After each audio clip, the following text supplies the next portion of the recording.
Ladies and gentlemen, my name is Hubert Reile. I'm the Program Director for Space Research of the DLR, and it's a great pleasure and honor for me to invite you for our next panel about policies and law for entrepreneurship, and to introduce our moderator for this panel. It's Kai-Uwe Schrogel here. A lot of you will know him very well. He is has a career out of DLR, an international career out of DLR. He was in the DLR head of our, yes, let me say, strategic department. And then he had a wonderful job in Vienna as a director of the European Space Policy Institute, a wonderful job in a wonderful city. And now he is a little bit back on Earth, I'm afraid. Now he is in ESA itself, and there he is head of relations with member states department. And this is really a challenging job, and anybody who is able to do this is a perfect colleague to be here moderator for this panel. Kai-Uwe.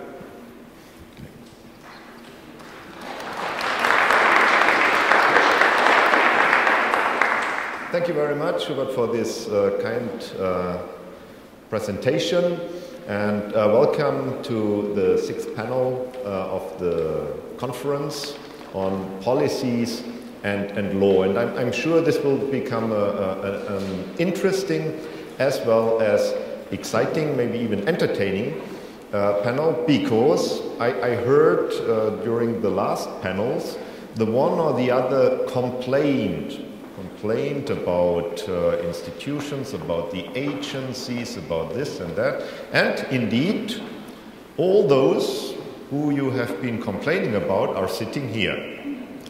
Now, this, of course, provides the opportunity, not for additional complaint, but for dialogue. And this is what I intend, and I'm sure you also are looking forward to entertain now with this panel, which is dealing with the policies and the legal aspects of entrepreneurship, of innovation. And this panel is very well placed at the very end of this conference.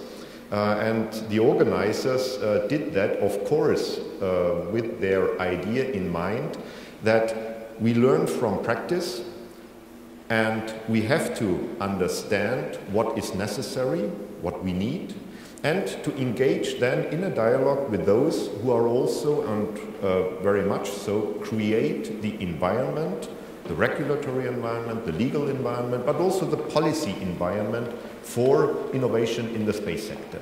And this is where we can now, apart from what has already been prepared by the speakers, where we can also react on the issues which have been raised, the questions, also the complaints, as I said, and to see how we then in our discussion, based on the examples and the background which will be given by our speakers, how we then can further develop the issues at hand, where we can also think of how to further improve the governance, the policies, as well as the regulatory and legal framework. And for that purpose, we have 6 extremely distinguished personalities to look into various aspects of the session theme. And I think that the organizers can be proud of having such an interesting composition of that panel, because we have, on the one hand, space agencies, but not only space agencies from the, let's say, traditional spacefaring countries, but we also have a representative from an emerging space country.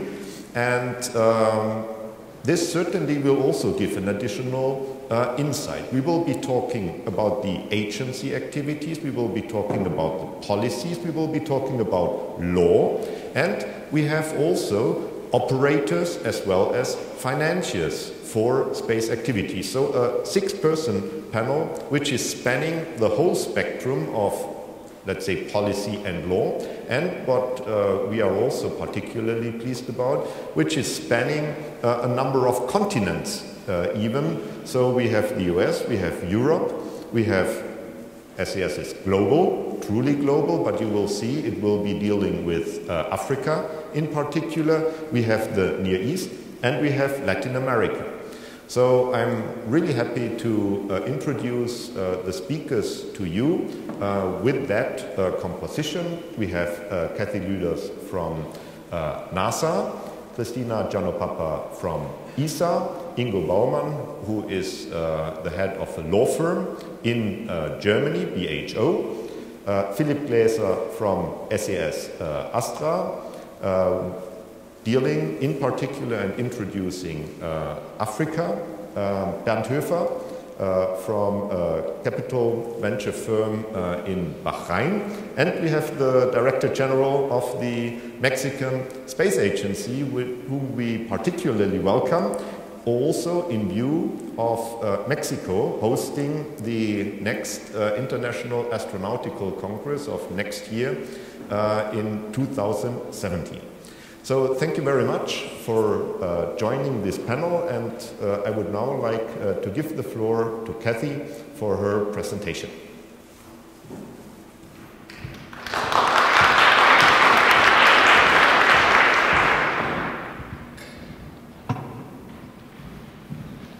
Well, thank you very much for inviting me to speak here. I didn't realize I was going to be the first of the complaint department, so thank you for letting me know that now. I wanted to speak to you about the progression that NASA's been making towards transitioning from a purely government model to a commercial model for providing our overall agency needs. Next slide, please. So when space flight began over 50 years ago within the U.S., originally it was almost exclusively the province of the government. You know, through the Gemini, Mercury, Apollo programs, those were primarily large government infrastructure programs. And what began in the 80s was a policy move towards pushing for opening up commercial access to space.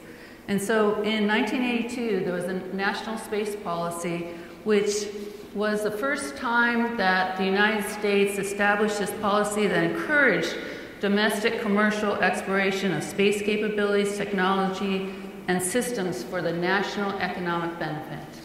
Next slide. So what does enabling space mean? At the time, enabling space was really in a microcosm of enabling the use of the shuttle system to be able to fly commercial payloads. And at the time, the US policy just barely began to even talk about potentially commercializing the space shuttle system. But over time, next slide, in 1984, there was a continued evolution of space policy, which was really moving towards then encouraging and facilitating commercial space launches so that the launch industry itself wasn't just purely there to be provided by the government.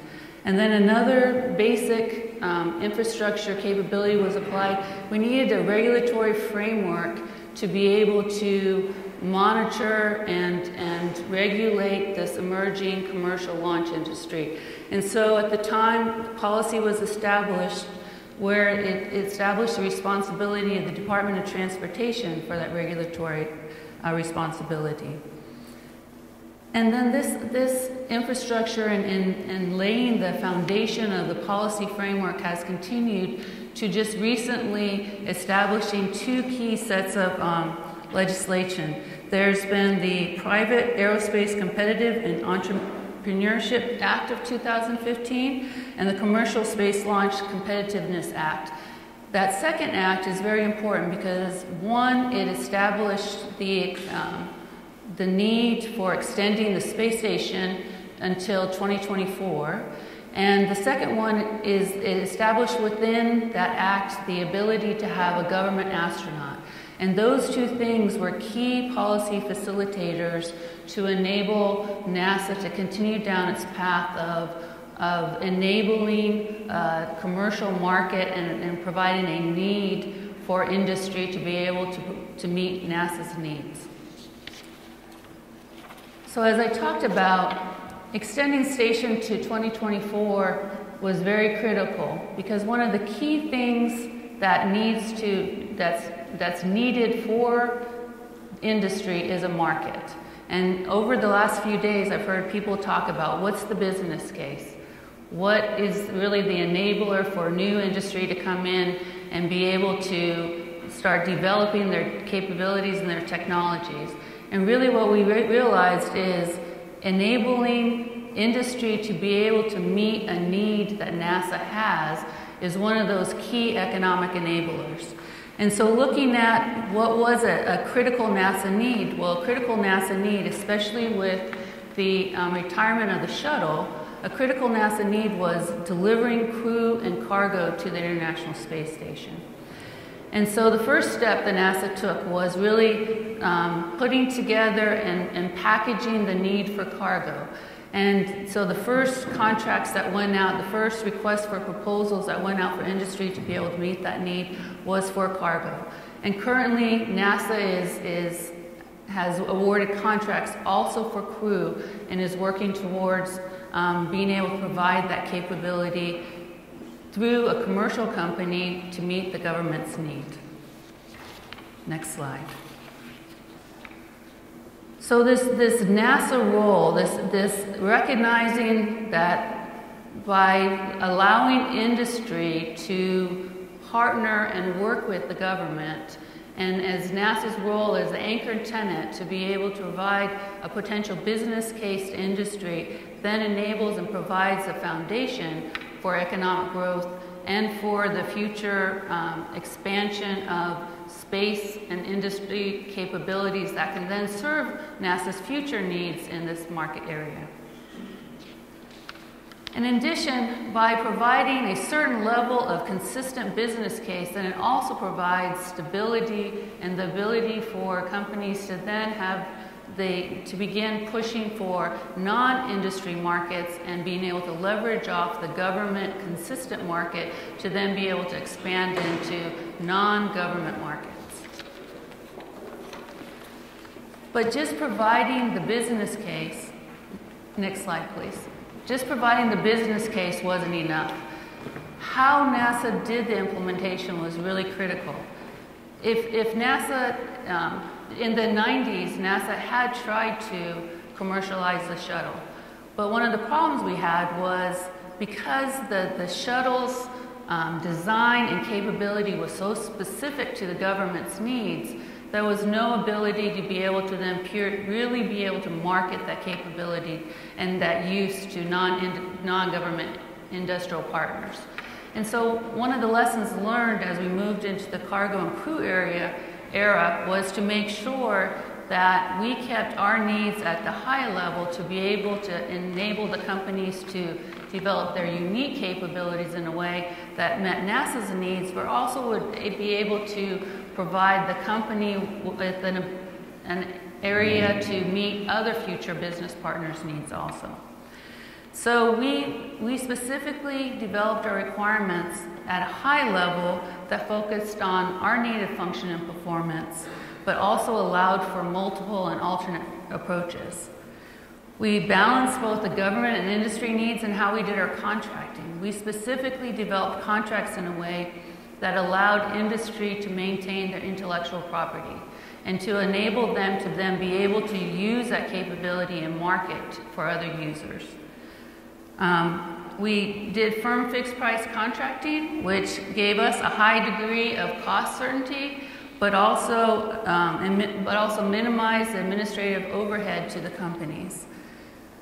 And then finally, we looked at how do we partner with the other areas of the government that are currently doing work with that industry. So within NASA, there's a launch services program that goes out and procures launch services for critical science missions. Both the crew and cargo programs worked with that launch service program to try to synergize the industry contacts and requirements together so that we're minimizing the impact to the contractors.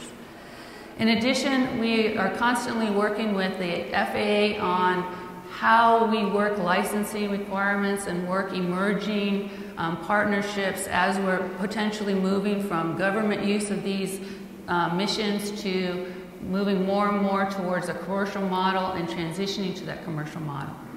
And finally, we're also working with our Department of Defense and Air Force industry, our government partners, to make sure that we're also trying to be as consistent as possible with requirements so that the companies know how to have a core set of requirements and standards that then would meet their multiple government, potential government contracts. Next slide. In addition to facilitating the market share and facilitating through the contractual instruments, we've also tried to enable industry through sharing of NASA assets. NASA has government assets, the government's invested in assets. I've heard over the last couple of days people talking about the high entry into the high market costs and entry costs for space. NASA's tried to remove some of those entry costs by providing capabilities to our potential industry partners in a way that hopefully minimizes that bar. So some of the examples of that is SpaceX currently has moved out on upgrading Launch Complex 39A that had previously been one of the primary launch sites for the space shuttle, and is converting that and making tremendous progress, and is converting that launch facility to be able to support their heavy lift capabilities, but also will be the pad where we'll be flying our commercial crew missions.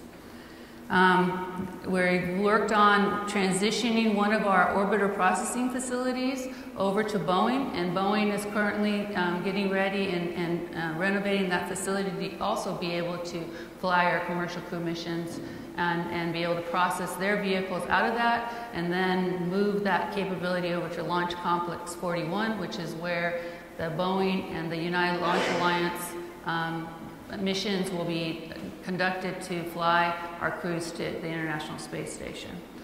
In addition, there's other capabilities that NASA's invested in: mission control centers, neutral buoyancy labs, wind tunnels, just an infrastructure that we view as that are a United States infrastructure that are available for our industry to be able to leverage off of.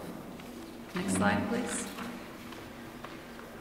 And we're not just stopping with just the work on the commercial crew and cargo.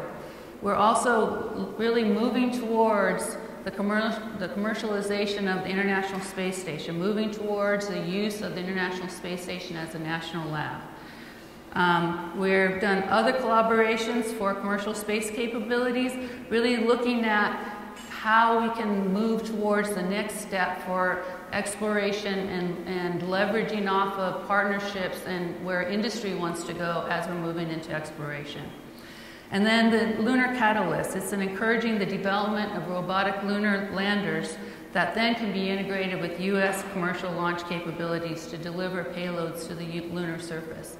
So we're not only using the International Space Station need as a way to encourage industry, but we're also looking for other ways within our mission to be able to do that. I was encouraged to hear the JAXA using that same philosophy within their national interest.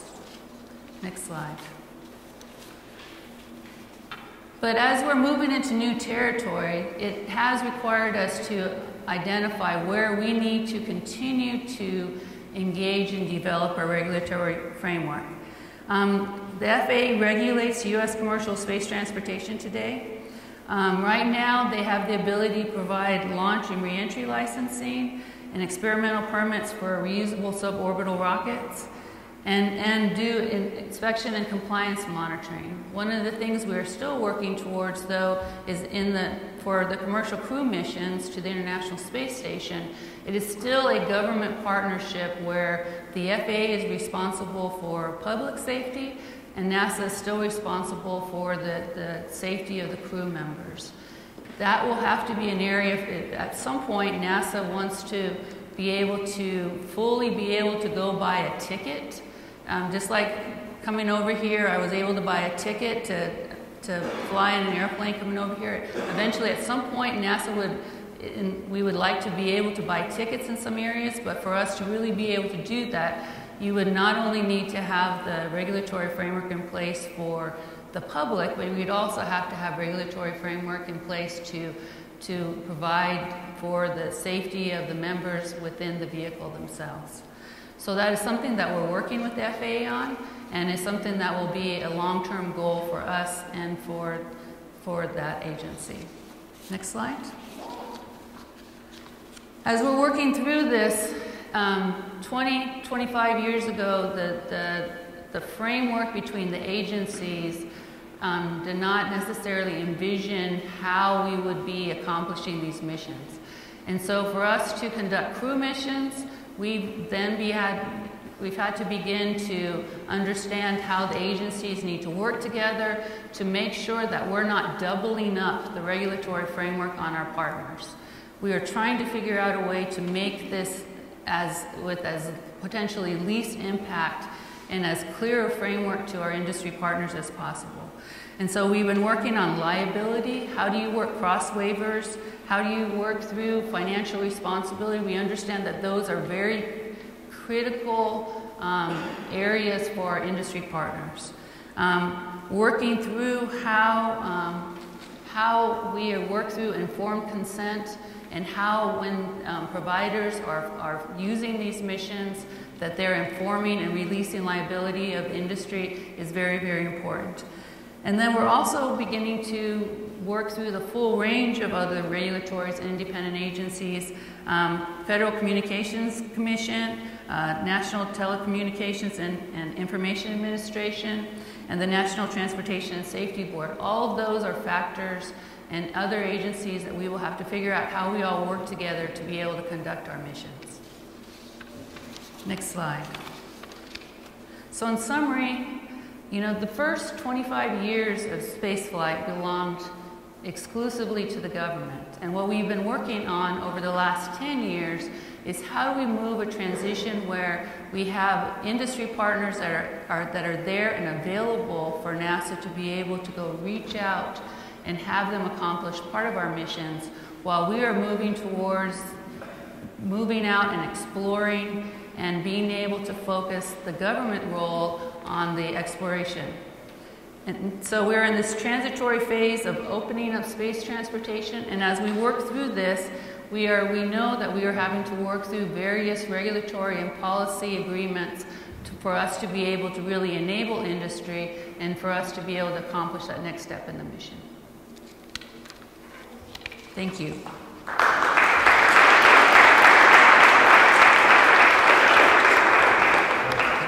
Thank you very much, Kathy, for this presentation on the new transportation policy and clearly indicating what is at stake during this phase of transition.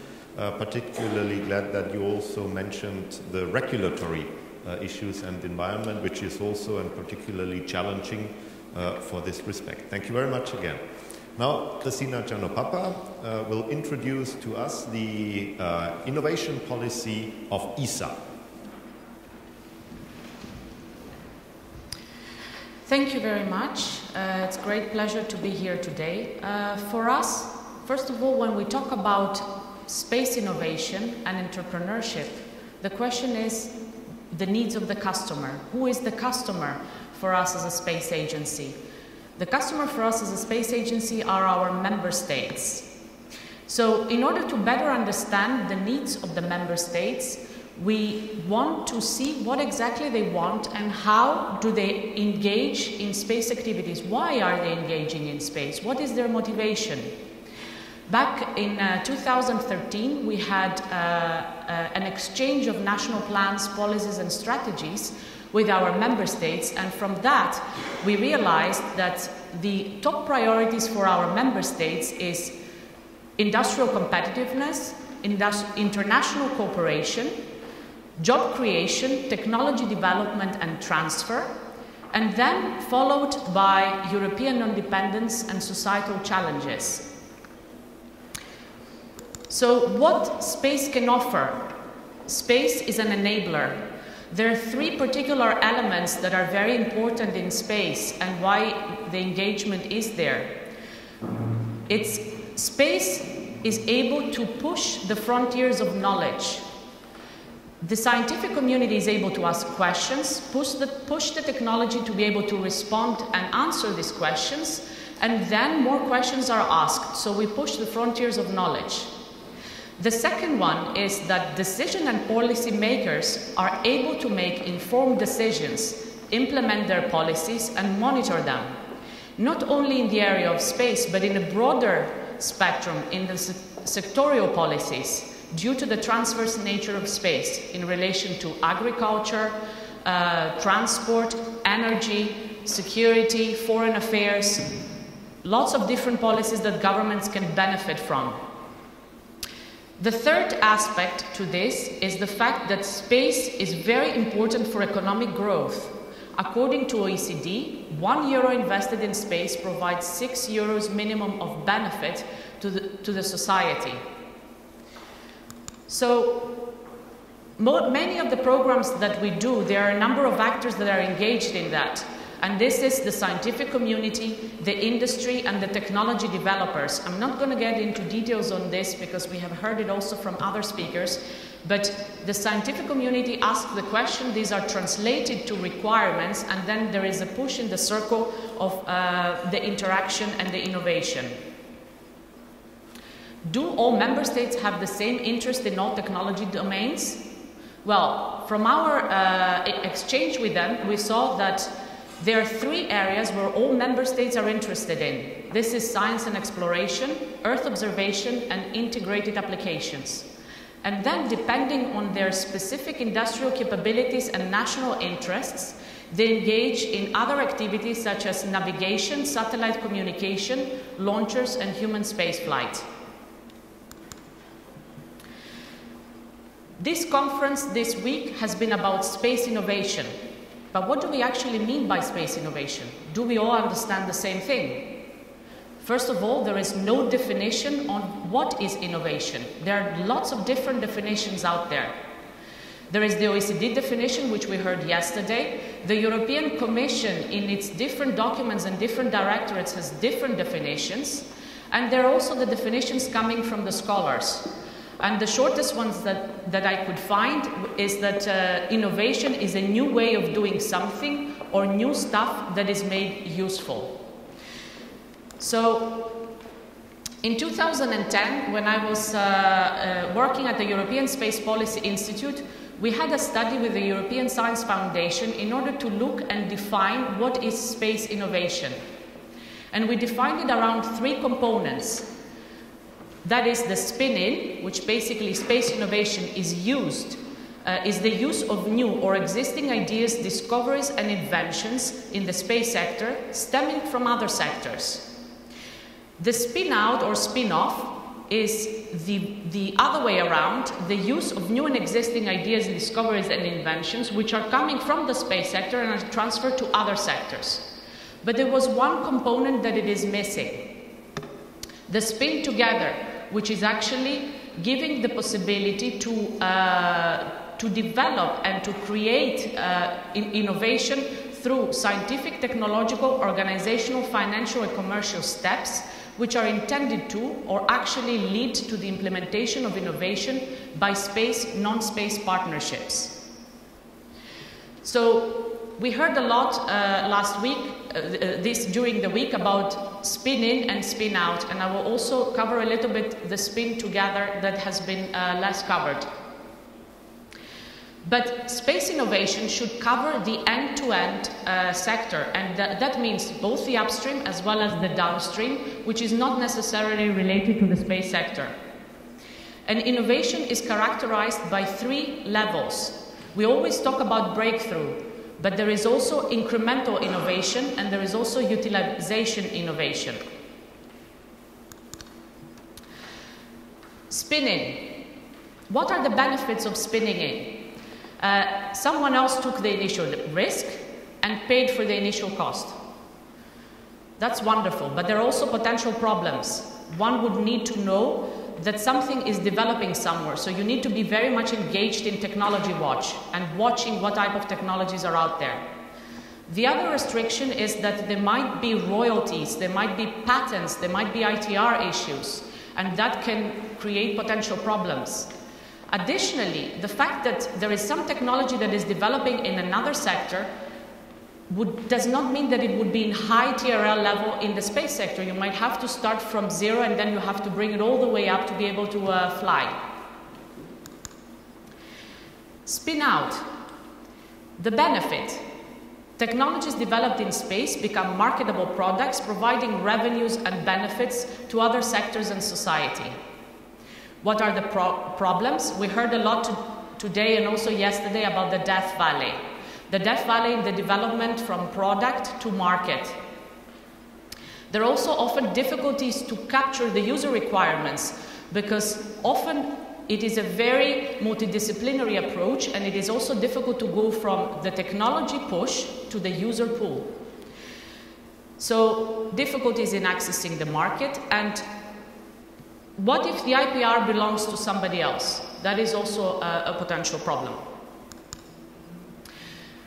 Many of my colleagues before spoke about the spin-out and spin-off that we do in ESA. We're very much engaged in that and we have been very successful with technology transfer, with BIGs, with integrated applications. So I'm not going to get into details on that. But I want to bring to you one more element that ESA has been doing in the spin-out, spin-off.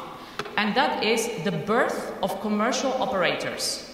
The European Space Agency is developing R&D, developing the projects, and upon completion and qualification, they are handed to the outside. They're handed out to other entities, and some of, let's say, the daughters of the European Space Agency that have been created in the area of metrology is the intergovernmental organization EUMETSAT. In launcher services is the commercial entity Arianespace. And in telecommunications, it is EUMETSAT and Inmarsat. So, spin together. That is something that I think that many of you haven't heard very much. And what are the benefits of jointly doing things together? The benefit is that multidisciplinary approach, we heard that also yesterday by the professors, is that it is a way to stimulate innovation, the multidisciplinary approach. Jointly developing technologies additionally, especially if they are high cost to have breakthrough, means that we have a possibility to share risk, to maximize our benefit and the benefit for the society. What are the problems? You need to have a different culture, a culture of open innovation. You need to have the ability to be able to look in a disciplinary approach, and that would mean sometimes that there are difficulties in the language of communication, because we don't all speak the same language from different sectors. The user needs talents is also something that was addressed yesterday. So it's a more complicated model. And then IPRs. These IPRs are typically jointly acquired. This could be a problem or this could be a benefit. How do we envisage the spin together, so working together? This would mean that we work with other sectors, either in the downstream or developing upstream technologies. And the ones that we have identified are 6 areas: environment, security, mobility, resources, energy, and knowledge. The question now is, what do our member states think about these areas? And whether they're interested in them and what are their priorities. So in these areas we see that all member states are interested in the collaboration and in the possibilities in the transport sector. Other areas are environment, knowledge, resources and security, and a little bit less on energy. Another way that one could work together, apart from developing applications and working with other sectors, is also to develop together key technologies. In order to make breakthroughs and to make most advancements in a sector is through some technologies which are very expensive, labor intensive, and these have been identified to be the key enabling technologies of biotechnology, macro nanoelectronics, advanced materials, nanotechnology, photonics, and ICT. So these could be areas where we can work together with others and develop them jointly. So to summarize, towards a space innovation policy, what are main elements for us? First of all, that we need to look at the definition of space innovation. And we define it through 3 different elements: spin in, spin out, off, and together. At the same time, we need to look at the whole spectrum, the upstream as well as the downstream, and to consider the incremental, breakthrough, and utilization parts.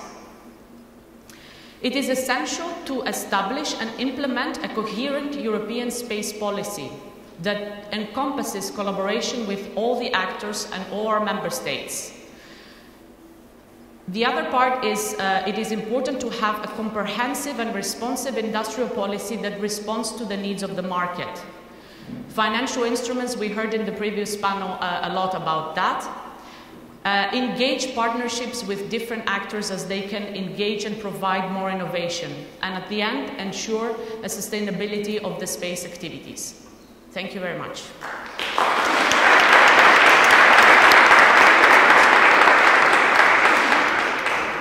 Christina, for introducing ESA's innovation policy and approach. Also mentioning already the problems which are encountered in trying out these various instruments. I should also invite you to read Christina's study she mentioned. You can download it from the SB webpage, and it's free of charge, so you don't even need venture capital for that step. Now we turn to law, and in fact there is no worse enemy to the entrepreneurs besides the agencies than the lawyers.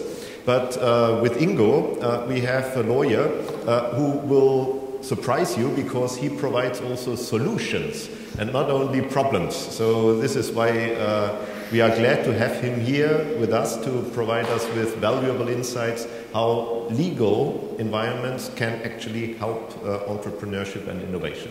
Ingo, please. Yes, thank you very much. Very promising on the solution side. Yeah, lawyers are not said to be very innovative or supportive to innovation, so let's see what I can contribute today. In fact, I'm speaking also a little bit on the Valley of Death. I heard yesterday, I was not here, unfortunately. This was also one of the topics. And on, let's say, on the procurement law aspect of the Valley of Death. This is just a short overview. I think you can find the full presentation afterwards and can have a reading. In fact, public procurement plays a key role in innovation. If you look to the figures, public procurement contributes around, let's say, 20% of the GDP. So it's really impressive amounts of budget. And of course, therefore, it is also especially important in innovation, and here mainly in those sectors where the public sector plays a key role, and space is among this. The quality of public procurement is critical to the quality of the field covered by the resulting contract and to the extent to which innovation flourishes there.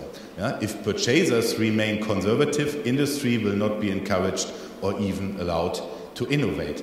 And usually procurers are very conservative. They are used to procure pens, chairs, computers and the like. It's very standard. They have forms, they have strict rules and so on. And usually, let's say, being supportive of innovation is not their core business. So we have to do something. The next slides are presenting the legal framework. I will skip this a little bit. They are just, it's also very much focused on the European legal framework. so a bit special. What is to be retained here on these this slide and the next three are maybe three core issues. One is there is a clear separation in the legal framework for R&D funding, grants and procurement. Second, especially in Europe, we have a separation between ESA as an intergovernmental organization having its own procurement rules, the EU bodies, European Commission, EU agencies having their own procurement rules, and the member states and the member state agencies having again their own legal framework. So we have in fact three distinct legal frameworks for procurement. And the last thing to be retained, especially for the European participants here, on the member state level, we have a completely new revised framework since last year, 2014, new directives, which all the member states have to implement until next year. And this will also have important effects, or it could have important effects, on the practice of national space agencies. So the rest I skip here. The Valley of Death, I think this is not the best, nicest slides, but I'm a lawyer, so this is also not my core business. The Valley of Death, I think I can also be short here. You all know what that is. What I found interesting when I collected when I made some research and preparation for this presentation was a very interesting article which said, in fact, that the standard explanation, we need more money for R&D, is not the real cause of the Valley of Death, and it's much more that, in fact, and here I read what I found, the Valley of Death occurs only in the presence of non-economic investments, such as government expenditures on research that are made in early stage without sufficient attention to the likely investment, procurement decisions at later stages of the innovation process. This is something, a core message I would like to bring here. Now, in fact, the legal framework has some tools which are designed at least maybe to close the Valley of Death or at least to narrow it down. And on the European level, the terms are changing over years, but the current status is that there are two main instruments. One is called pre-commercial public procurement, or PCP. The other one is innovation partnership. This has changed quite recently. You will also find innovation procurement or public procurement for innovation. There are different terms flying around, and in fact, if you look deeper as a lawyer, you see also a lot of confusion on these instruments, on the definitions, what the distinct factors or specialities of each instrument is and how they can be differentiated. And here for the current, let's say, two EU instruments, I just also read the core, let's say, description. Pre-commercial public procurement covers only the procurement of R&D services and is an exemption that falls outside the scope of the procurement directives. So it's called procurement, but in a way it is not. It's more, let's say, on the R&D side. And it's clear for subsequent public procurement of commercial volumes of innovative solution. A system, a series of satellites, whatever, a number of antennas and so on, a separate public procurement procedure must be initialized, and this one then is fully subject to the procurement law. Whereas, in fact, innovation partnerships, and the name does not indicate it, is a procurement law instrument that covers both the procurement of R&D in a final step, but then also the initial procurement of commercial volumes of end products or of a service. So, in fact, to be short and simple, pre-commercial procurement tries to close the Valley of Death, let's say, from the left side, from the R&D side, whereas innovation partnership tries to close it from the procurement side. Here I will be also a bit short. In fact, it's quite difficult to you find a lot of documents, but it's mainly policy documents, project documents and so on, and there's still very little, let's say, legal analysis, clear legal literature on these instruments, maybe because they are innovative and lawyers are not. But again, I just give you some explanation and a bit, let's say, free speaking. Pre-commercial procurement, as I said, is not really procurement. It's, in fact, the final step of R&D. So you have done already all your basic ideas. You have done maybe several projects of developing this further studies and so on, large consortia with research organizations and industry. And now, in fact, you are coming to the step where you would develop prototypes, where you would make demonstrators, where you would make test projects, in-orbit validation, and all these types of things. Yeah? But still, let's say, under an R&D phase. And what you do, in fact, you integrate the potential future procurement authorities into the project, and they contribute by, for example, giving their requirements, and if they are not yet, let's say, fully stabilized, then they also have the chance to learn and to better define their needs and requirements, to evaluate proposals, to evaluate results, and, let's say, to simulate or a potential future procurement. But, as I said before, the real procurement, so the buying of service or products, is not part of it and is not even allowed to be part of it. As we also heard just before, and probably many times during the conference, in fact, this works also with a kind of, let's say, sharing of risks, okay, and also sharing of results. Sharing of results in this way mean that in contrast to standard procurement, here the IPR, the results, and IPR, if this is part of the results, are not, let's say, delivered to the procurement authority, but stay with industry. However, there are some rights, sometimes it's even sharing of IPR, or at least there are some rights of the public authorities to such IPR, so there is some kind of sharing. And the risk means that, of course, as always in R&D, you never know whether it really works, and whether you get the results you want to have. Okay. So, as I already said, it involves already the procurers in the project, but not, let's say, in their normal function as, let's say, procurers of products and services, more as contributors to the project. Here I give you some examples of EU projects, in fact, funded, most of them, or I think probably all, are funded under the Horizon 2020 programs.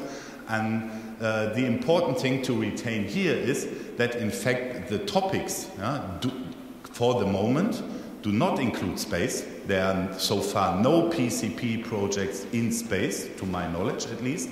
But if you see the highlights here, they are on topics which are very much related to space, or where you have elements which are as important also in the space industry. High performance computing, cloud computing, robotics, telemedicine, and also, of course, the whole transport center and climate, energy efficiency questions and so on. So, in fact, there is a big number of projects, but space is not yet part of it.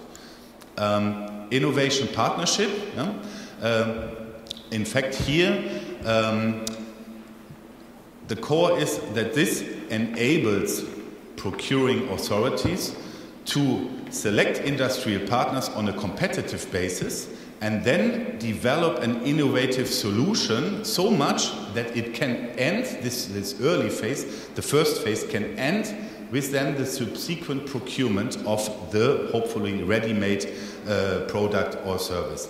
So this works that you have, as usual in procurement, you have a competitive selection phase.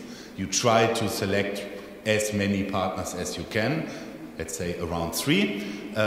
Then in the first phase they will develop their solutions, And then in the next step, there is some kind of downgrading. Yeah? So you will not keep all the partners all the time in the boat, but then if they have presented their solution, you will select maybe the most promising ones or those best fulfilling the public needs. And then, and this is a differentiator also to standard procurements, it's a very collaborative process. So the procurement authority does not only say, I want this 10 shares, but they really look all the time into the process. What are you doing? How can we improve? Is this really fulfilling our needs? And so on. Yeah? And then, in the end, the industrial partner will provide the final solution. Here again, at best, you will also at least have two, because otherwise you create monopolistic situations, and if it's really a good product or service, it's only one provider. So you have created a very closed market. Here the extracts from the new procurement directive from 2014, which, as I said in the beginning, is not yet in force, or has not yet been implemented by member states, or only very few of them. But next year we will find these type of rules on the national level. I don't go into details here.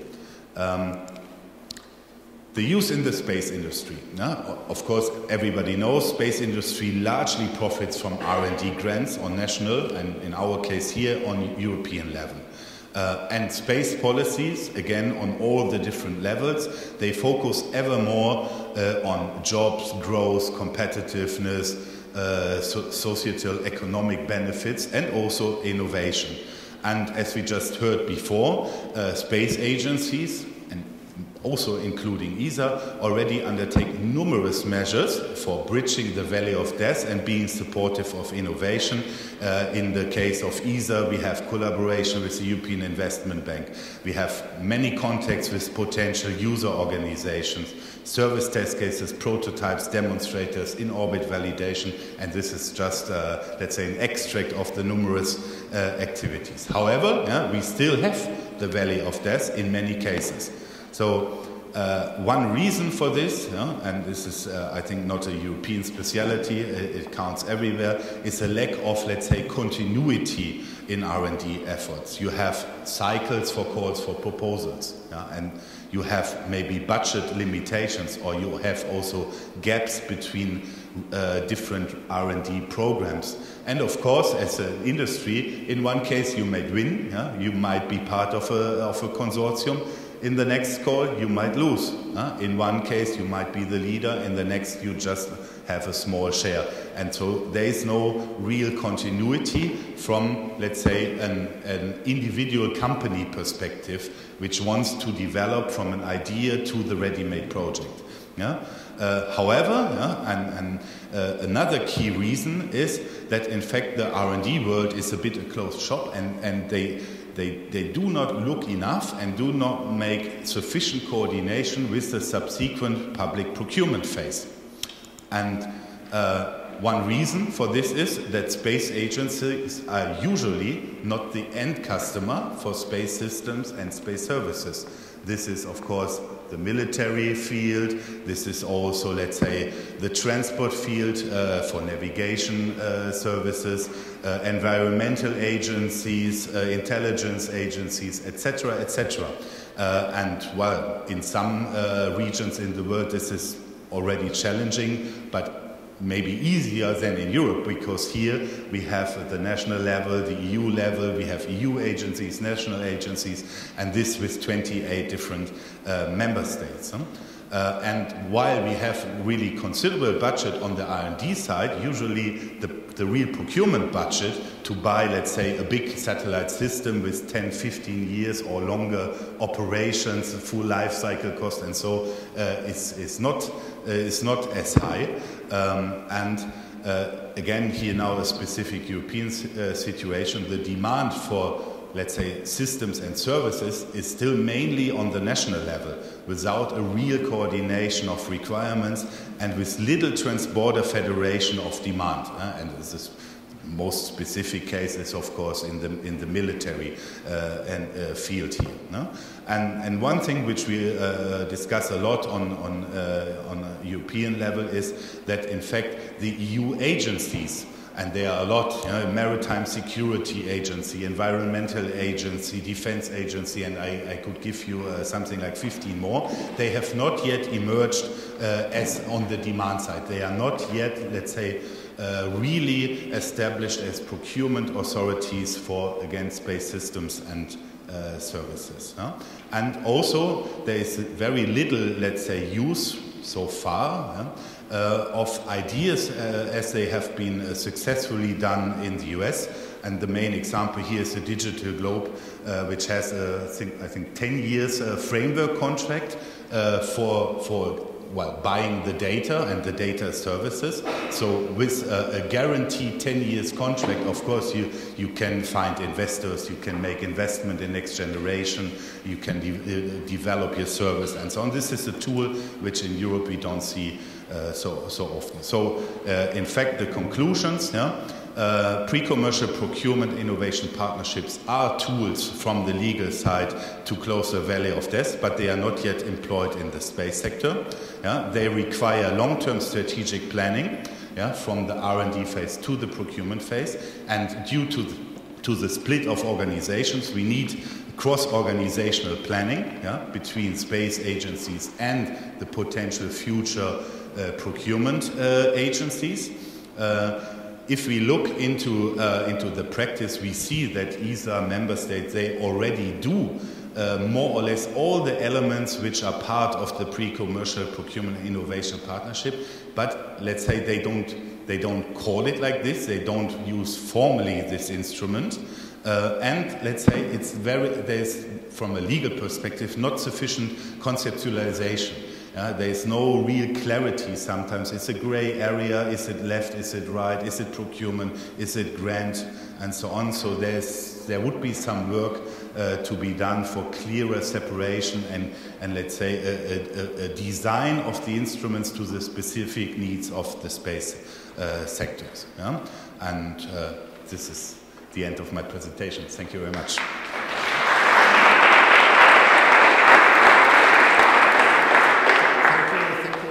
Ingo, I think this was a very important presentation. We were talking a lot about the enthusiasm, we talked about the money, and at the other end we talked about the market, but Ingo showed that there is something in between, and something which is extremely important, and this is the public procurement. And possibly with turning here, turning there, a new regulation here, a new practice there, we don't even have to chase the billions which are flying around in the US or in the Near East or wherever. If we do such things, we might, now speaking for Europe or other places, we might even solve quite a lot of questions regarding the valley of death. So a very important point to be made, and something which we also have to bring to the attention of the policymakers. Now, let's turn to 3 regions. SES introducing us to Africa, then the Near East, and then Latin America, and all 3 from different perspectives: an operator's perspective, financer perspective, and a space agency perspective. Philippe, you are the first. Correct. So thank you very much. So ladies and gentlemen, yes, let me give you a little bit more perspective on what this all operationally means and how this, goes with the world that we are confronted in every day. We have taken now the specific example of Africa, but because going into the various details, please let me outline to you what Africa means also for us. It is actually, Africa is one of the biggest continents that we have. There's a huge population, growing population, 1 billion, more than 1 billion right now. It's going to be more than 2 billion people by 2050. We have a huge middle class rising. We have a huge amount of people getting more and more money, funds, although they are certainly at a different level than the ones that we find in other regions. But we need to deal with this ever-increasing request for data, for content, for TV, for any kind of connectivity in a continent that absolutely lacks infrastructure. And so certainly when we see the mobile telephony, we see that Africa is growing enormously, and it's expected there's going to be more than 300 million subscribers to normal telephony services, and that today already there are more than 600 million phones that are used in Africa. So all these need to be interconnected in a country or in a continent that lacks completely infrastructure, or at least lacks it in the landlocked areas. So clearly around the seas you have the undersea cables, you have the fiber connectivity, but as soon as you go 100, 200, 300 kilometers inland, all this disappears, and operators, mobile operators, service providers need to find solutions in order to provide this connectivity, in order to provide these services to this African continent. And so we have there situation where certainly we have invested upstream in many satellites that are now covering it, that can and do today already connect certainly areas of Africa, but we need to really pick and choose now the project that we are going to be on. We don't have the resources in order to be in every one of the 54 countries, so we need to really go there in a very, very structured approach. And all is about entrepreneurship, because it's entrepreneurship for us, but it's certainly also entrepreneurship for the people that are on the ground. So just in order to highlight also the complexity of the overall services that are currently being offered by satellites, we are today no longer just in the TV business. The TV business has grown to data, it has grown to mobility, it has grown to government, it has grown to end-user application, it has grown to corporate applications, and we are certainly wanting to interconnect all of these networks, not only with the satellite in GEO, but also in MEO with O3b that was mentioned already a little bit earlier today, but also with the cloud. Our role is also to create the interconnectivity with services that are exclusively offered on the cloud. So this is our mission, and that's why we need to pick and choose what we do. So what do we do in this segment? One, certainly we are trying to develop the broadcasting market. As I said, we have more and more middle class. We have up to 108 million digital homes that are expected to be connected to a cable infrastructure or a satellite infrastructure or an OTT infrastructure. OTT is over the top, so internet-based TV services. And all of these need to be provided by an infrastructure that today is hardly in place and will take years, if not decades, also to implement. We have, certainly from a corporate standpoint, also more and more requests. We need to focus here again on very specific projects that basically allow very specifically to interconnect mobile networks, 3G, 4G, maybe 5G networks, and make sure that satellite is part of this ecosystem. This is clearly the mandate that we give ourselves, and where also we are asked to play a much more and more active role. Last but not least, government initiatives. We have clearly the presence here of digital divide initiatives of several nations, while others are not even at that stage of deciding and discussing this. And we need to also here make our bets and take our bets and select the most attractive projects that are going to be of relevance to the people of the various countries over various regions, and I'm going to come back to that in a few seconds. So I have therefore listed very high level what are the key opportunities that we have in the region, but also what are the main issues that we face with them. So I'm not going to go back into the media, data and government description and services and solution that can be offered there. I'm more saying that we have an enormous opportunity of portfolio of solutions that we can provide. We have an enormous opportunity, again, to leverage on existing players that are in the region, the submarine cabling, the fiber, the telcos, the service providers that do other services. And last but not least, we have an enormous, in Africa especially, we have an enormous and vast community of entrepreneurs just waiting to get an idea and bring it along in their region, in their town, in their village, or in their country. So this is clearly something where we need to constantly also focus on who can we use potentially to partner up with in order to more efficiently provide our services and solutions to these markets. So the main issues here that we clearly say is, while certainly there are many entrepreneurs on the ground, many nations that we can address, there is unfortunately in Africa still a certain lack of technical and also commercial knowledge. There is a resources issue because many people also that have been educated, if they have been very well educated and trained, they move to other continents, unfortunately, and they don't stay in Africa. You see the first people now coming back, but actually the very highly qualified people that you could use in this continent are very often either located in one country, maybe it's South Africa, or it's Nigeria, or it's Kenya, the most developed, I would say, of these countries in terms of telcos, or they have moved out of the continent. So that's why the education process is one that is clearly also part of our job. When we go into a particular country, we need to see how educated are the people that actually are asking to work with us and how that we can partner up with.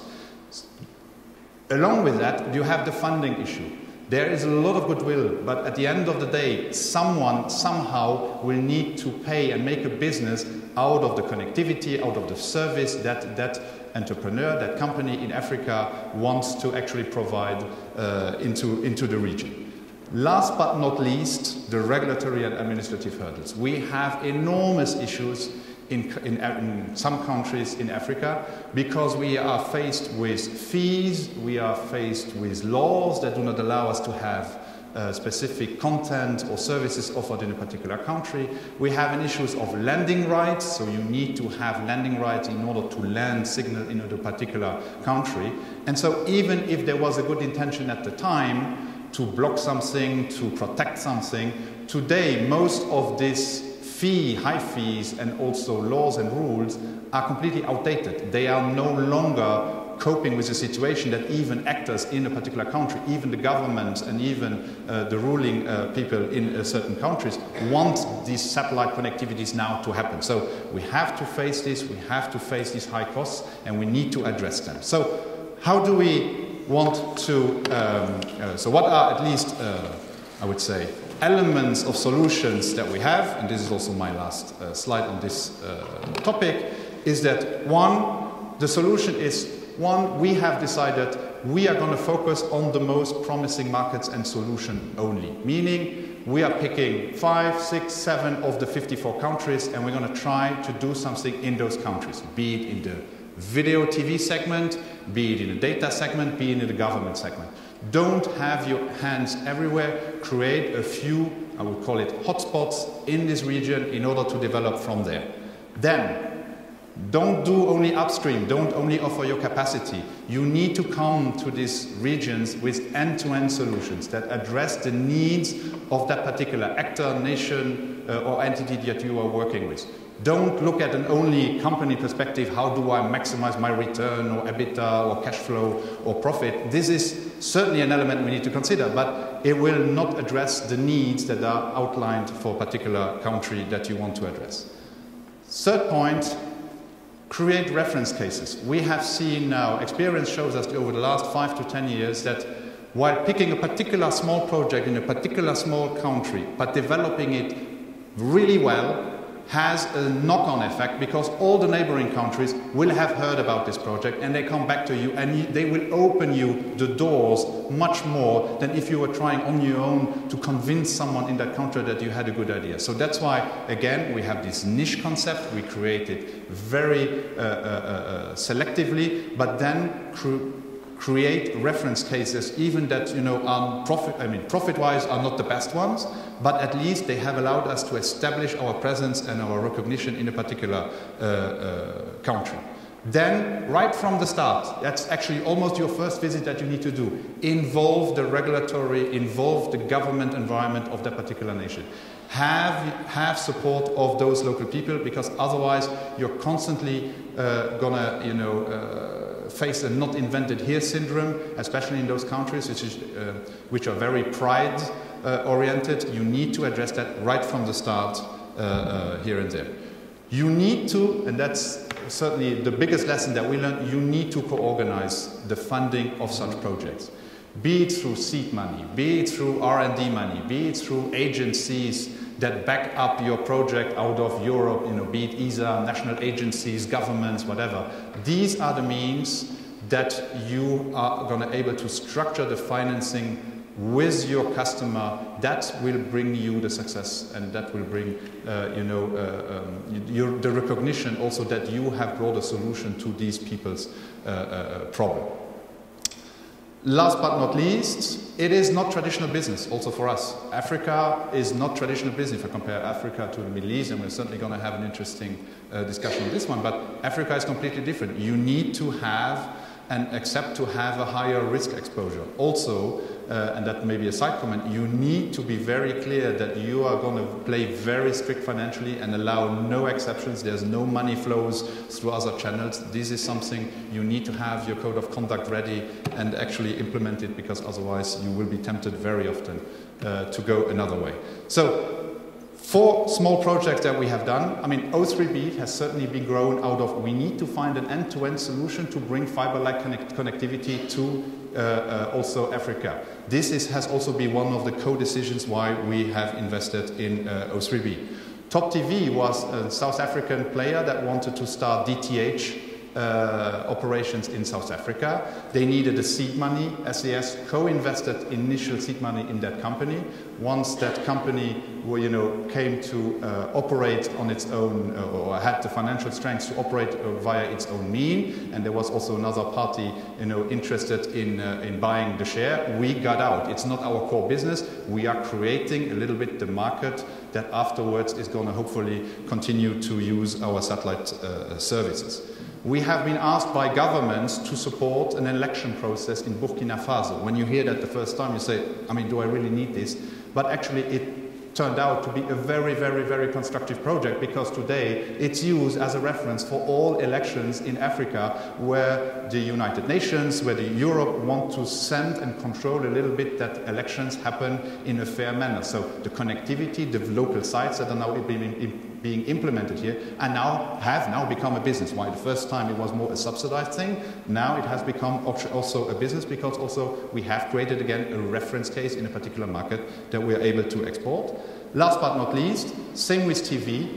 Because it was very difficult to find actors that had the strengths financially but also politically had sufficient neutrality to be respected in a particular country. For instance, in Ghana and Nigeria, SES invested own direct-to-home platforms that have been installed there, that are being run there by regional players. And we are now actually incentivizing the broadcasters to use that neutral platform that actually technically is at the highest, the best standard, but also where they don't need to enter into any of their, I would say, local fights of who is going to be the one operating the platform or not. We have created a neutral party there that now allows to also for us create reach in Africa, which is certainly one of the key targets that we are pursuing. So interesting development also on our side for the last 4 years, and I'm certainly more than interested to hear also the comments of my colleagues here for the other regions. Thank you very much.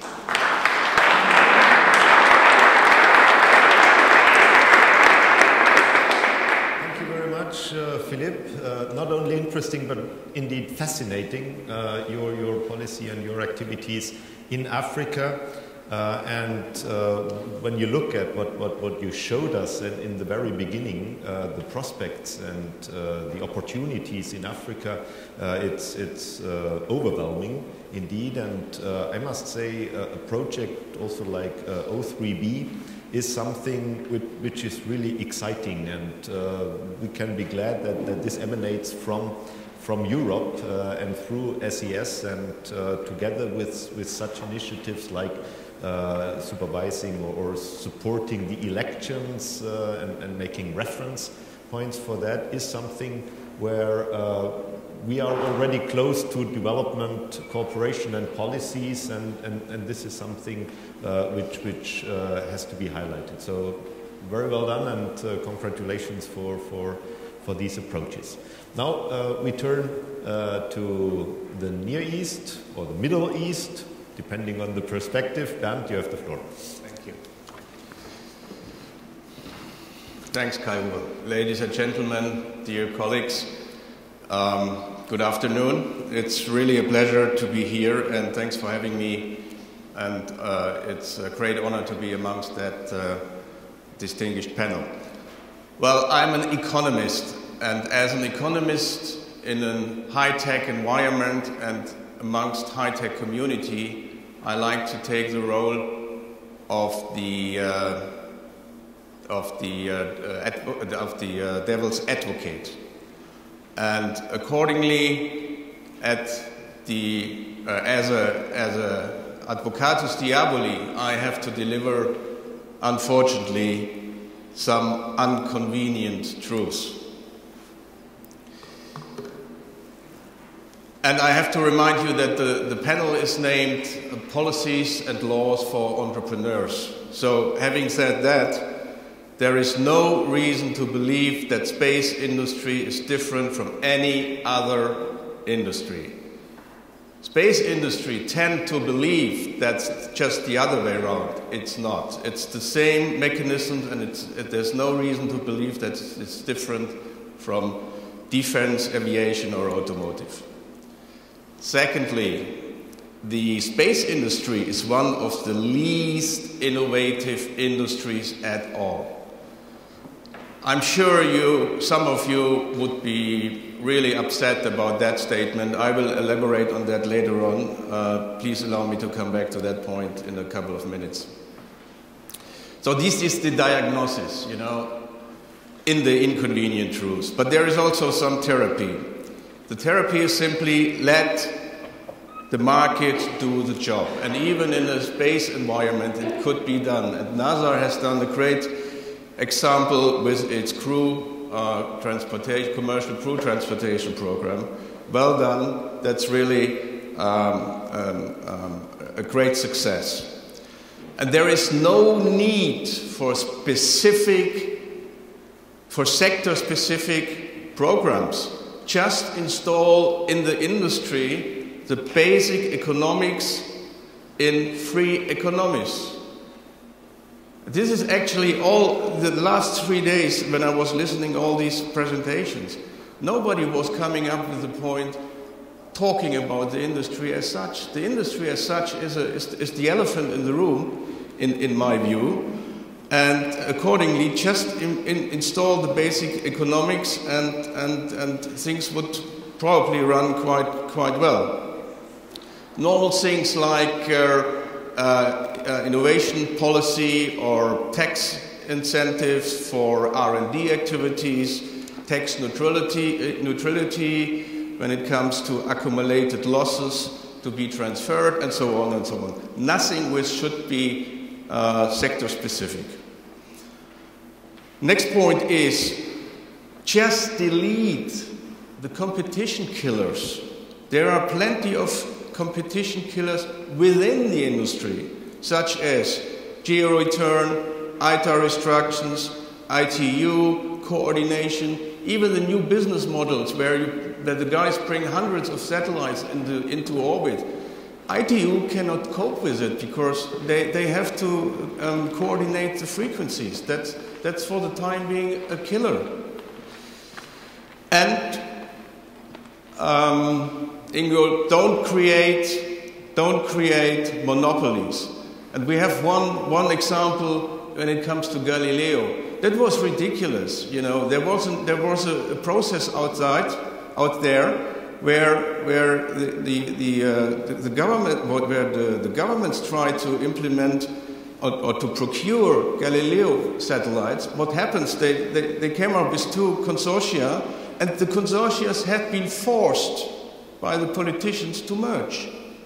And all of a sudden you are facing a monopoly in front of you. And of course this is a very, very difficult situation, and of course politics need to to avoid this in the future. And actually, it's, in my view, somehow ridiculous. You know, all these policies and processes in place. And by the way, from the national point of view, in procurement, in the procurement process, all the countries want to foster their national champions. That is what they are about, and accordingly, no entrepreneurship within the industry is coming up. And it's actually ridiculous that all these killers are in place, and all of a sudden, the industry realized, oh my God, we forgot to do entrepreneurship and innovation. And then in the second stage, they come and implement small programs, which we heard is 0.15% of the budget. This is a sort of corporate social responsibility activity. That's not really entrepreneurship within the industry. And the last point of the therapy, just foster SMEs. These are the most important drivers of innovation on entrepreneurship. And of course, don't allow the national champions to blackmail politicians. What's quite easy is, and what is quite common, when any specific program is expiring, the national champions show up in front of the door of the politicians, knock the door and say, let's talk about the next program, otherwise I'm unfortunately forced to lay off 5,000, 6,000, 7,000 engineers. And it runs. So at the end of the day, these mechanisms in place don't provide any entrepreneurship at all. Now, having a word on innovation. What is innovation?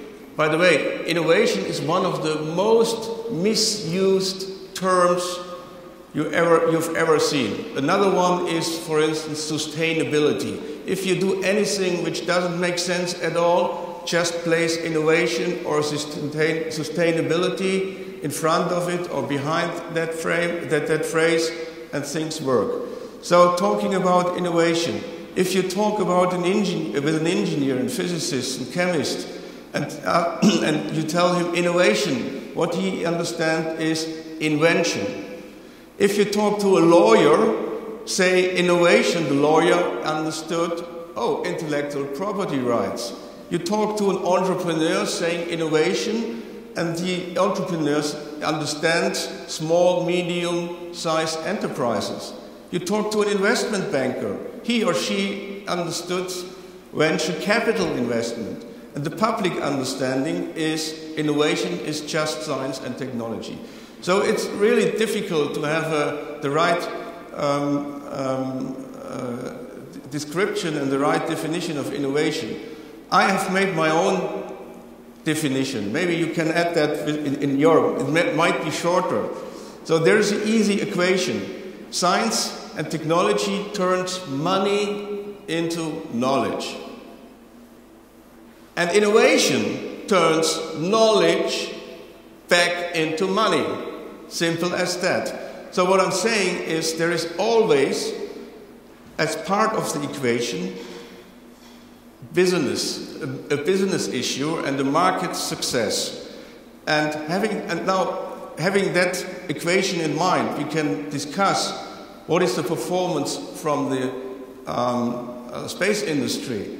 I'm sure, and no question at all, they do a tremendous good job when it comes to turning money into knowledge, means doing science and technology. Maybe it could be done more efficient, well, but when it comes turning knowledge into money, my conclusion is space industry clearly lacks market success, and accordingly, I'm coming up with that statement which I made before. Space industry is one of the least innovative industries at all. Now, how to innovate?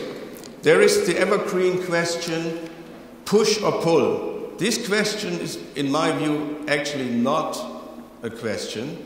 What is needed is end-to-end thinking, interdisciplinarity, and comprehensive approaches. These are the keys. Just put these both ends from the equation together. And I'm sure you share this observation with me. Great innovations are mostly low-tech. You know, we are all traveling quite a lot, I assume. If you have these days, you have a suitcase, 4 wheels on it, and you carry it. Actually, you don't carry it, just you drive it somehow. For 100 years, suitcase don't have even any wheels. And it took 70 years to put 2 wheels under a suitcase. These days, we have 4. So simple as that. But this is a tremendous innovation and a market success. Or even Elon Musk, come on, with all due respect. He put a laptop battery in a Lotus Elise. And it works. That's not that great technology. Of course, over the time, he developed that technology. But it was just the idea to put these two things together. Finally, innovation means doing things differently. Doing things differently. And now everybody should ask himself or herself, does space industry really love to do things differently? If your staff shows up and says, hey boss, I decided to do things differently, what's your view on that? You hate to hear that. And again, within the industry, you have these ECSS norms. They don't allow to do things differently at all. Even the quality management systems, what they do is they have a rule book, they have audits, and tick the boxes. The whole industry is, as let's say, inherently structured in a way that it's not allowed to do things differently.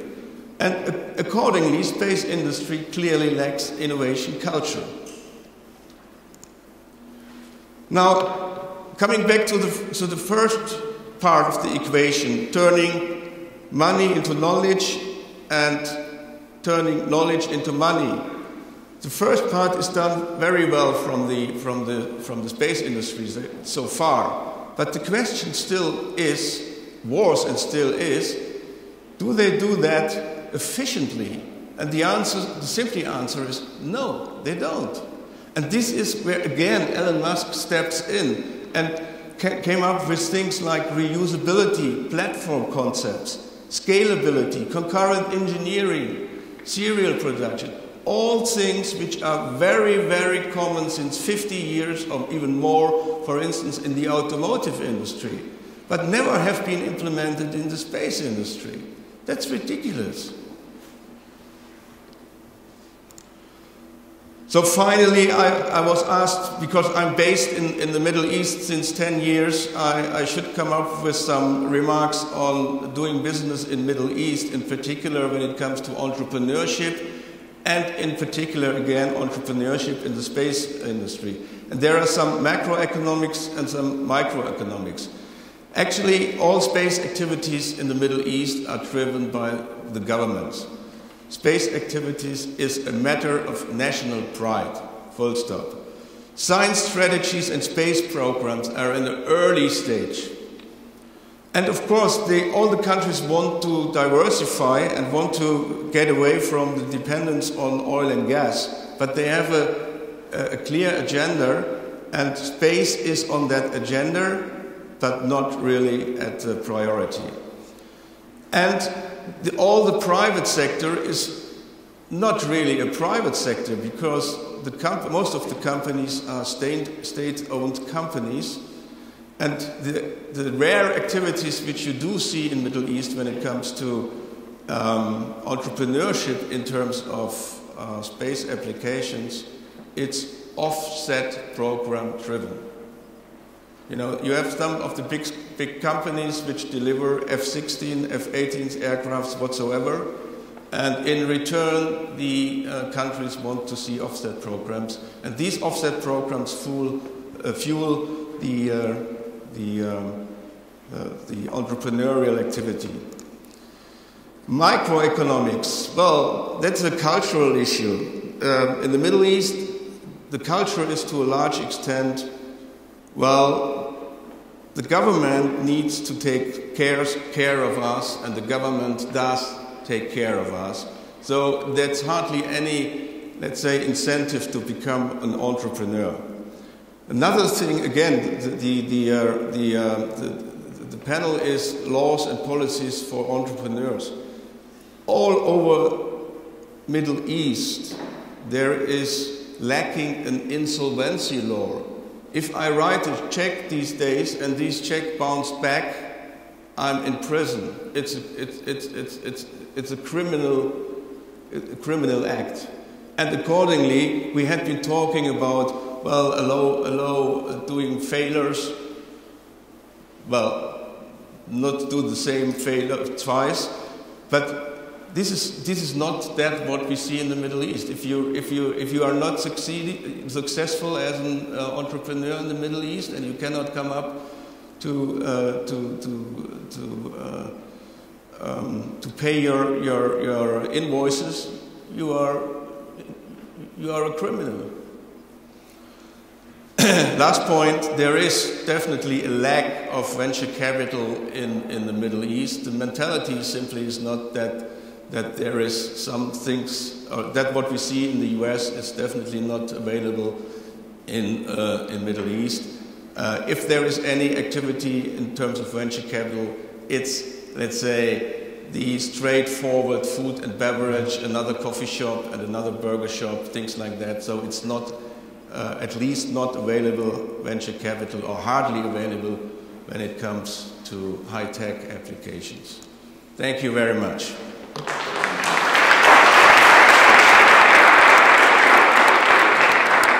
Thank you very much, Bernd. Not the devil's advocate is amongst us, but the devil in person. So I must say that this was a very good presentation. I think we needed also such a presentation. I saw people first being revolted of what you said, and then thinking. And had we another hour or so, I think the discussion would be excellent on your point. So thank you very much for bringing that up. And I hope we can possibly at the summary session come to a number of your points. What I take from your presentation is that this is an innovative panel which will come up with sustainable conclusions. Okay? Yeah. Okay, last speaker, last but not least, not at all. Good, wonderful. Last but not least, Francesco, thank you very much for joining us and providing us with a view on Latin America. Thank you very much, Mr. Moderator. We're very happy to attend this meeting. Thank you to the International Astronautical Federation to be in this fantastic city, I would say this fantastic aerospace city, and the fantastic palace. Just a few numbers on Mexico. We have 120 million inhabitants, 2 million square kilometers of land, and more than 3 million square kilometers of economic seas. Coastline more than 11,000 kilometers, and Mexico-US border more than 3,000 kilometers, which is a fascinating environment for immigration, environment, trade, tourism. Our domestic product is 1.3 trillion US dollar, and we are the economy number 14 in the world. We have a very important cultural influence in Latin America and a strong commitment to the Latin American and particularly Central American and Caribbean countries regarding societal needs such as education, natural disaster attention, and other issues such as environmental and other related to the oceans. The Mexican space sciences have been very well developed since the pre-Hispanic civilizations during the Spanish colonization and the modern times. I would say that we have a very good space sciences, both at the individual groups and the institutions in astronomy, astrophysics, geophysics, also in space communications through 4 generations of geostationary satellites, 3 of them government-owned and 1 generation of private satellite business. In Earth observation, even if we don't have any Earth observation satellite, we have Earth stations and a lot of geomatic data repositories, which allows the operation of several groups on ocean, atmospheric and Earth observation, both for environmental, natural disaster, and for the new reforms that our President Peña Nieto has launched in this presidential period regarding energy reforms, telecommunication reforms, and of course educational reform. However, in the technology we have still a long road to do as in comparison to basic science and scholar sciences. But anyways, we have had several successes, even modest, in some rocket launching. This is from the desert of Baja California. We have the large millimeter wave telescope in the world in a mountain in inner Mexico, the west coast. It's the largest dish in the millimeter wave, 50-meter diameter. We have also a lot of collaboration with NASA in these balloons, and also small and nano satellites, particularly with NASA Ames in California. And one of the 11 experiments on the Curiosity is a Mexican-made experiment, made in Mexico by Mexican groups on laser ablation of Martian rocks. Just the other side of the coin is the industry. The aerospace industry is quite well established in Mexico, but it's predominantly aeronautical. I would say 95% aeronautical and only 5% space. Space is related to satellite harnesses and some avionics for satellites. It was established 25 years ago, particularly in the northern states with the US border, because of a national policy on advanced manufacturing that positioned ourselves in the export, attracting foreign direct investment, and then it continued to develop in inner Mexico, and we have 5 or 6 aerospace clusters in the Republic. I would just mention Jalisco, which will be the hosting city of the International Astronautical Congress in 2016. Then you all are invited and welcome to come to this fantastic part of Mexico in next year. This aerospace sector has been growing from almost nothing 20 years ago in a fantastic 2 digits per year, except in 2009 because of the international crisis. And it's providing more than 40,000 jobs in 19 states with in 300 companies, both international and Mexican companies. And this is not only a case of success story, but it's making public policies in several states of the country. Mexican states are autonomous in their policy, law, and agenda. This 2014 closed with $8 billion of export figure. And since the Mexican Space Agency was established, we worked together with the industry, with the academy, and with the local governments in order to produce a roadmap of the space industry, how to make the prolongation or the evolution from the aeronautical to the space, which niche of opportunity, which priorities, and which policy and enabling factors from the local and federal governments. We call it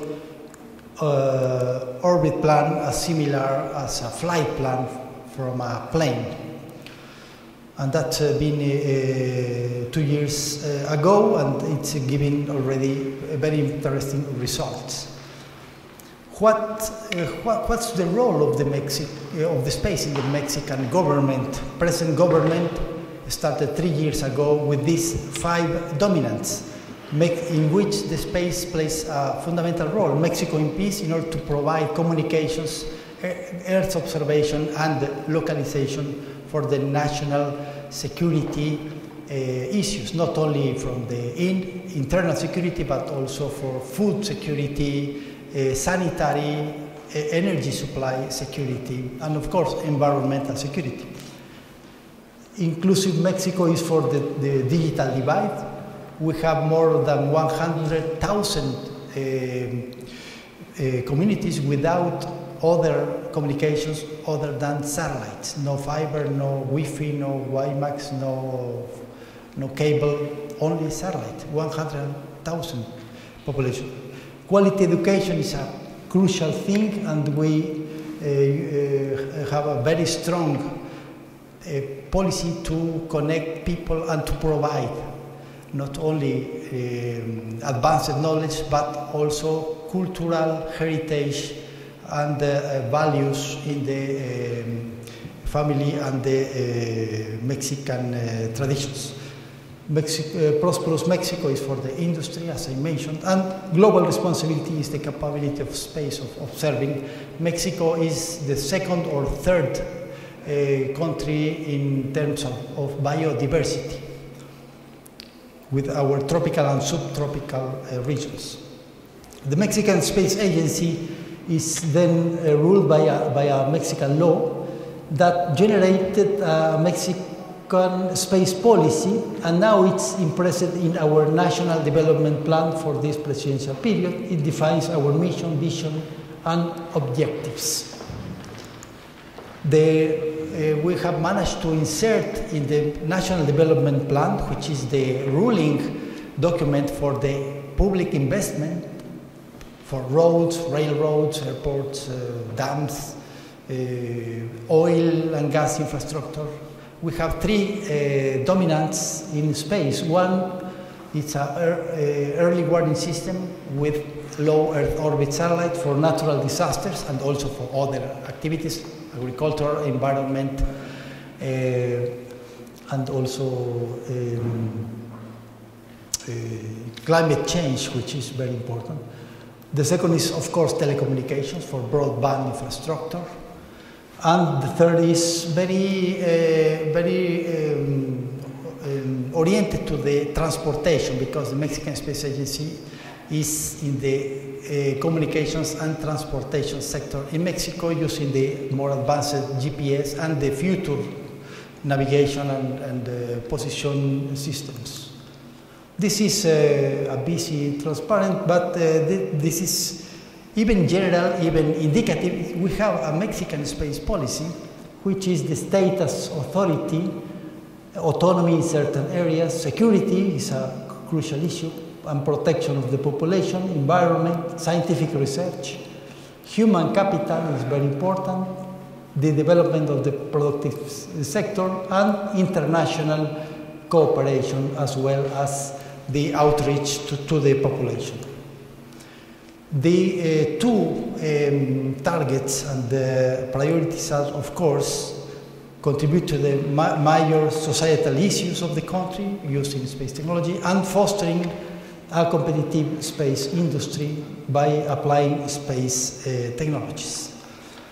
Our Mexican space program has 4 pillars. the space infrastructure, both satellite for communications, Earth observation, development of the space sector, the industry in the regions of Mexico, capacity building, this is human capital, some platforms and infrastructure, and the international positioning, which is crucial for us, not only with developed countries like those indicated here, NASA, our main partner and neighbor and associate, United Kingdom, Italy, Germany, France, India, Ukraine, and more recently, not yet indicated on this chart, we just signed it with China, and we have ongoing projects with all those countries, but also with Brazil and Argentina, Brazil being the more developed space country in Latin America, and Argentina as well, and we will be signing very, very soon.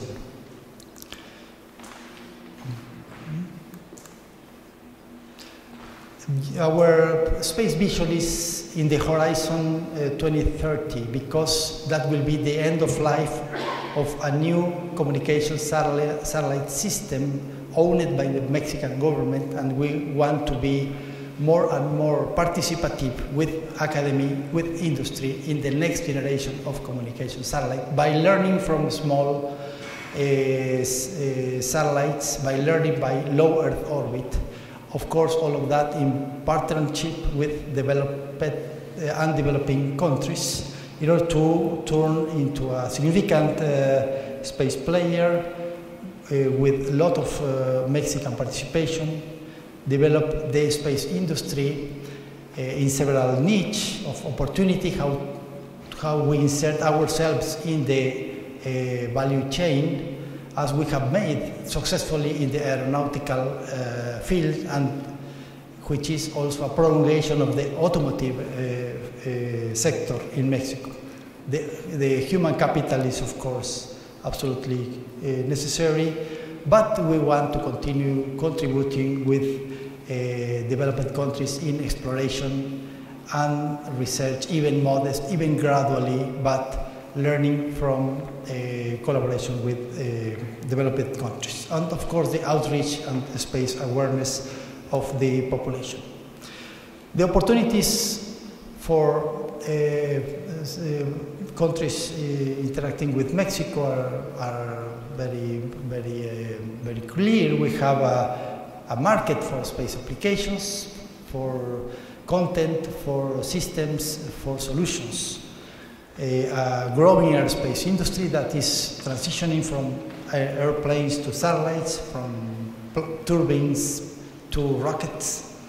We have a population bonus, we have a very young population, and our universities are graduating lots of engineers in the space-related technologies. We have a strong scientific basis. Our geopolitical localization, a leader in Latin America, border with the US, a free trade agreement with many countries, and of course expositions to 2 oceans.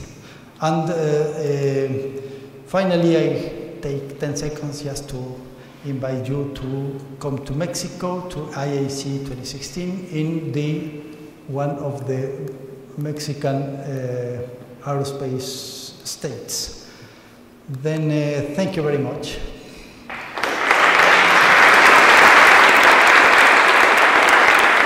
Thank you very much for your presentation, introducing the very impressive approach of Mexico to space and your planning, and also the invitation extended to participate in the next year's Congress. And I'm sure a lot of us who are here in the room will follow this invitation, and we will have a fantastic Congress there. Thank you very much for that invitation.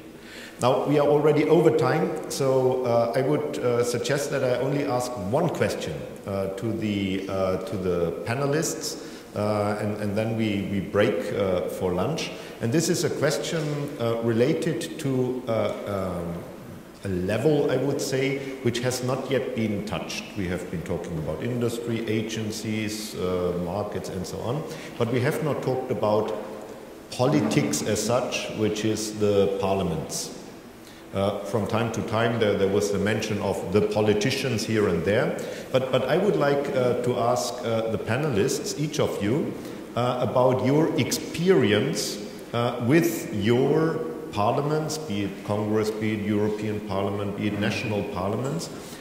How strong the, first of all, awareness of the parliaments, the politicians, is with regard to innovation, entrepreneurship in the space sector, and how successful you have been, or your organizations or institutions have been, to make politicians support our field we are currently discussing in the parliaments, in the legislative processes, because in the end, as we have heard, there will be laws and regulations which will be binding then the whole sector and all the actors, which can either be positive or can even be negative.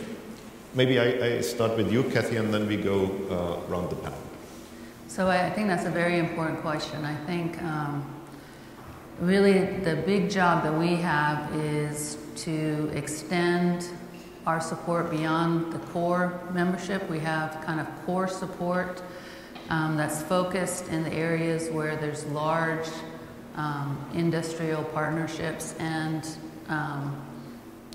government locations. So for us, Florida, Texas, where the major centers are, you have large political support, because those are areas where there's a large impact due to any kind of policy decisions that Congress makes. So really the goal then is to try to extend where our impact is, not only in their particular areas, but how do we extend it to the national interests and other pockets within the nation. And so it's a constant discussion about making it more than space, and how is that particular area and that particular location then impacted by the space policy. So we're always working to make things relevant, which is honestly why the commercial activity is so important. Because if you looked at where the industrial base was at the end of Shuttle in 2010, and then look at where the industrial base is now after our investments, you will see that there's a larger and larger area where there is now a political effect due to the money that we're using and leveraging to gain industry support. In Europe, you have the national parliaments and you have the European Parliament. And for our member states, the funding comes from the parliaments. So ESA over the past years have managed to raise quite a lot of money in the space sector, and that is because there is support of the politicians and they see the benefit in their society. The same thing goes also for the European Parliament, who have been very big supporters of Galileo and Copernicus, and it is through their incentives that it is there today. In Europe, there is also another part that the politicians are very much interested in, and that is how space can help them in the decision-making process. And how space can contribute not only space for the industry and the development of the industry and the market, but how it can help governments make informed decisions, and that goes through the various sectorial policies. As I also mentioned in my presentation, for transportation, energy, security, foreign affairs, it helps them put things in perspective and make their decisions to that. And the other part is how space can benefit the society itself. What solutions can it bring to the challenges that we have in the society? Like it was mentioned, the digital divide. There are other aspects related to telehealth, teleeducation, and these are the main questions and interests that we hear from them. But they're overall very supportive. Yeah, I think I would fully confirm what Christina just said. And especially for the European Parliament. On the other hand, and this is not a criticism, it's quite normal, they have to deal every day with lots of topics, so the more you go into details, the more complicated it becomes. One example, quite recent, there is currently a legislative process for the proposed directive on high-resolution Earth observation data, which is, let's say, about security aspects, national and European security aspects of these type of data. However, if you look to the detailed comments of European Parliament members and also the national parliaments, they circle a lot around personal data security, let's say, data protection, privacy, but do not really mention the real focus, which is national security interests. So sometimes it's of course difficult to understand these details. So, SAS having grown actually from a very small player into one of the global leaders, we have the luck now to be supported by many governments, but I'm going to pick the Luxembourg one because it was the originating one. I think without Luxembourg government, parliament, we wouldn't be there. Because certainly the Luxembourg government has been the first venture capitalist in SAS, taking all the risk. Taking the risk to actually, the Prime Minister at that time took the risk to lose his job if the satellite launch was to fail, because there were a lot of monies involved at that time for a small little country like Luxembourg. But certainly from that point onwards, SAS has grown also because of the Luxembourg government, without direct interference, I would say, in our daily activities, but more in terms of the sovereign rights, the orbital positions that we need to use through the Luxembourg governments, is certainly one strong element. The other one also is that, joining ESA late, but certainly because of SAS, otherwise we would never have done that. The entire satellite and ICT sector has now grown into another niche segment on top of financing that Luxembourg is currently developing, so there's a lot of focus being done there. And last but not least, not later than end of last year or beginning of this year, Luxembourg has decided to co-invest into a purely government satellite with SAS. So with SAS, the Luxembourg government co-invested 50-50 into a PPP scheme, where in 2 years we're going to launch the first fully government dedicated satellite that we're going to offer to friendly nations, NATO, EU, UN, also using specifically military bands, so defense bands. So it's going to be for supporting humanitarian action, disaster recovery, reserved frequencies, but also to support defense missions that European, but also certainly other nations are going to want to use the satellite for point-to-point communications. Yeah, well, I live in a country which is an absolute monarchy, so however, they do have a parliament. It's pretty much the same as we see in the UK. So 2 chambers, there is an elected parliament, and the second chamber, let's say House of Lords, is Shura Council, which is